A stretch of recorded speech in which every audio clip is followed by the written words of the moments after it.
Here's a creature you may not have heard of, but probably should have. And before you say it in the comments down below the video, yes, these are absolutely just like four-armed hut aliens from Star Wars. In fact, they are alien creatures that arrived on the world of Toril at some time in the distant past and have been living there ever since, under the radar.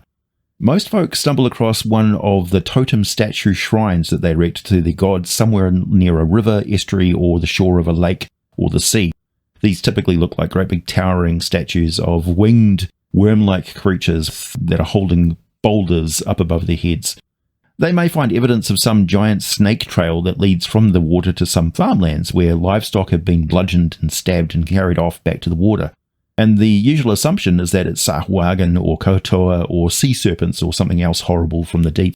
On rare occasion, your adventuring party may stumble across one of their temporary settlements, with thick, churned-up mud surrounding strange mud-brick domed huts with great round doorways and passages, ramps and decorative but creepy sculptures of bone and fur. The occasional item of interest taken from some dead explorer or humanoid, resting on wooden shelves for study. Clearly, these settlements, which eventually just dissolve away back into mud, stone and rotten wood, are home of some intelligent creatures. What they are is the Ormyrr, an intelligent race of semi-nomadic, four-armed amphibians who dwell near or in water sources, hibernating for months at the muddy bottom of frozen lakes or out in the ocean trenches during the winter months, and hunting on land up to 40 miles from the water during the warmer months of the year. Ormyrr resemble a giant worm with a powerful torso. They do have a ribcage and tend to slither around with their upper body held upright.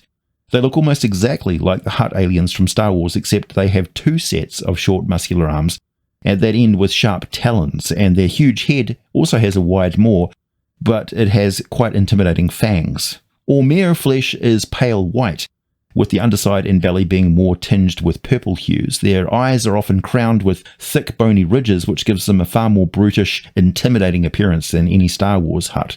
They have resting thug face. Much like the hut again, there is very, very little outward indicator of what gender each Ormyrr is. Males and females tend to release different body scents and be of different maximum size. The average adult Ormyrr is around 25 feet or 7.6 meters long, but their upper body rises upright about 10 feet, so they tower over your average humanoid. They also consider the humanoid biped stance to be very weird and their body form to be far superior, as they just can't comprehend how teetering around on little sticks is in any way better of an option. And to be fair, they can move at some reasonable speed on land or in water and across any muddy surface. They can't be knocked prone, so they do have a point. The one thing that eludes them, and that they would absolutely love above all other things, is the ability to fly. And for this, they have undertaken some weird experiments, such as attempting to combine their kind with wyverns in order to be born with wings. They've tried mutation, potions, and will attempt to steal and study the use of any magic items. But they are a species with almost no ability to use magic. They simply have no proficiency for it. They do recognize that this is a serious flaw, and to counter this weakness, they will concentrate on any control and damage that they dish out onto any spellcasters as soon as they identify them in a combat situation. This is such an automatic tactic of theirs that clever players who have faced them before should be able to exploit it, and as the DM, you should let them. After all, players benefiting from learning the tactics of opponents is one of the things that makes playing a game so much fun. It sucks when Dungeon Masters keep changing up the monsters because they're worried the players are getting wise to how to beat them. My advice is don't change the monster, change the encounter. This is why the first time the players meet a classic ambush predator like the Roper, I'll give them that classic experience. It will be the traditional cave environment. But the next time, or if I suspect that they have encountered Ropers before, it'll be a petrified forest in the desert, or among the mobile and predatory mutant plants encountered in a city greenhouse that is a site of an incursion from the far realm via a portal, or soaking in the alien radiation of a crash-landed spaceship. All that aside, Ormyrr are not automatically the enemies of the adventurers. Sure, they will be angry if their temporary village is trespassed upon and ransacked by uninvited humanoids, or they're attacked while hunting for animals the humanoids seem to have an abundance of. They might not realize that humans keep herds of cows for the purpose of milking them. I mean, that's not actually obvious when you think about it. The Ormyrr may have attempted to compensate the humans by clearing out predatory sharks and other creatures, which greatly increases the humans' harvest of fish in their nets. But the humans might not make the connection. It's not obvious to us since we don't keep close tabs on the whole ecology of the lake or sea like the Ormyrr do. In fact, they can clearly smell the presence of concentrations of herd animals just from how the water in farm creeks and streams changes with all the animal activity. Ormyrr are far from stupid. They will avoid conflict and attempt to trade with humanoids if they can, even if they think humanoids are kind of hideous freaks, which they commonly refer to as stick legs. Despite their rustling of livestock, they're actually omnivorous and have as widely varied a diet as we do, eating plants, birds, mammals, and plenty of reptiles. Marine iguanas are like their roast chickens. But when on land, they are just like the hut aliens and will keep a cage of small fluffy mammals of some kind or plump little reptiles in a bowl that they treat like shrieking squeeze toys, sweat mops, and junk food. They decorate their body with greasy paints and patterns that resemble coral growth. They also wear necklaces made out of slain creatures, including adventurers' skulls. These items serve as both a decorative and a practical purpose. The skulls often hide small items and thrown weapons inside. They've come to understand that they are much more resistant to toxic gases and other poisons than humanoid creatures are. So they'll make use of alchemical flasks and wondrous items that produce clouds of poison gas. Or one tactic is they'll sneak into a village and put poison in the village well, drastically weakening a humanoid settlement or farmstead, possibly avoiding a direct fight entirely as they rustle livestock in the distance. Aside from their avaricious desire for magic, which they will lie, cheat, and rob to get hold of, they can also be relied on to attack Yuan-ti and harpies on sight. They really hate those creatures. Ormyrr are very big and have a huge mouth, so when they speak common, they have a very deep and booming voices. They talk slowly, and they don't typically mince their words. They speak to be heard and understood. Their own language is largely too low in frequency for human ears to pick up. It sounds like deep clunking purring sounds, long moans, and pulses that humans can feel vibrating their body if they're close by. They certainly use this communication advantage in combat, signaling to each other and coordinating their efforts. They will attempt to divide and overwhelm their enemy, at first getting into an advantageous position to make ranged attacks, where they open up with volleys of sling stones, then heavy boulders. These are very strong creatures. And finally, they'll throw weighted nets and possibly tridents. If they single out targets, particularly spellcasters, they will gang up on them suddenly, switching to brutally heavy single-handed blades or heavy axes, making great use of the advantage of having 4 arms. They don't carry shields, typically, or wear any armor. They just seek to end a fight as quickly and decisively as possible, cutting down determined opponents swiftly and booming out demands for immediate and complete surrender to any who remain standing.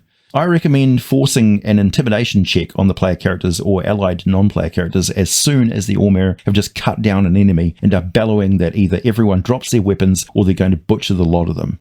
Up close and personal, facing a 10-foot wall of muscle and 4 very fast and blood-soaked blades, coupled with a bellowing maw full of fangs, they are very intimidating creatures, even for the most battle-hardened adventurer. Unless they are totally immune to fear, seeing them belt an ally on the side of the skull with the flat of their blade and crumple them to the ground unconscious, rather than hack their limbs off, is a pretty tempting offer. Certain death or capture.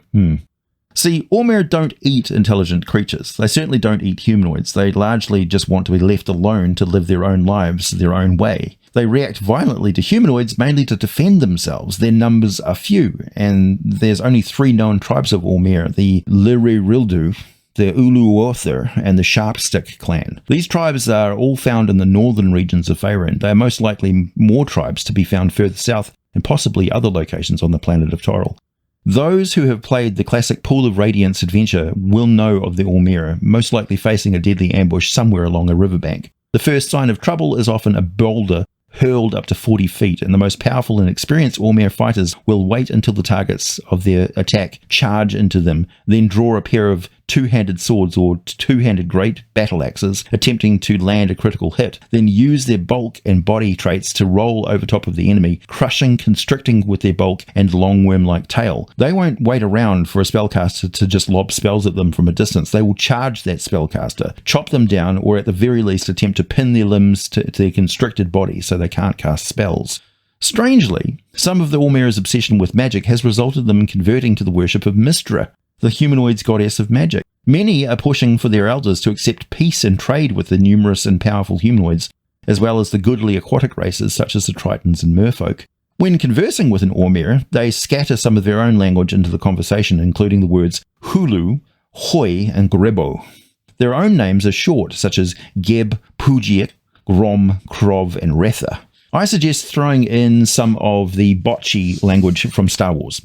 It's perfectly appropriate. When travelling in smaller numbers, the Ormyrr are heavily armed, much more likely to carry and use more powerful magical artifacts, particularly wands, their most treasured items. Aside from the sneaky poison flasks and their well-made but cumbersomely heavy melee weapons, if they have lighter humanoid-made weapons or a shield or some such, it's always a magical weapon, something they can't make themselves, so they value them very highly. An interesting species, one I'm looking forward to using in my next campaign. You can imagine dealing with a business negotiation with one of them. How very Star Wars meets Forgotten Realms. Cool is that? Would your adventurer survive being hurled into a great pit containing a juvenile Tarrasque, armed with nothing but an oversized thigh bone? My name is AJ Pickett. I upload new videos with both historic and contemporary role-playing game lore every week. I have a Discord community for you that you're free to join. I also upload my content to Patreon and Subscribestar, plus finally I have some new merchandise on my Spring storefront. Link to that's on my main channel page up on the right lower corner, the little spring symbol.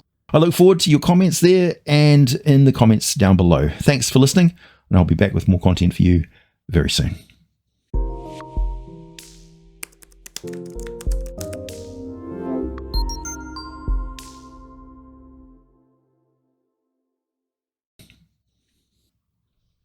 Jabut Mahoi, Halu Aru Mamun.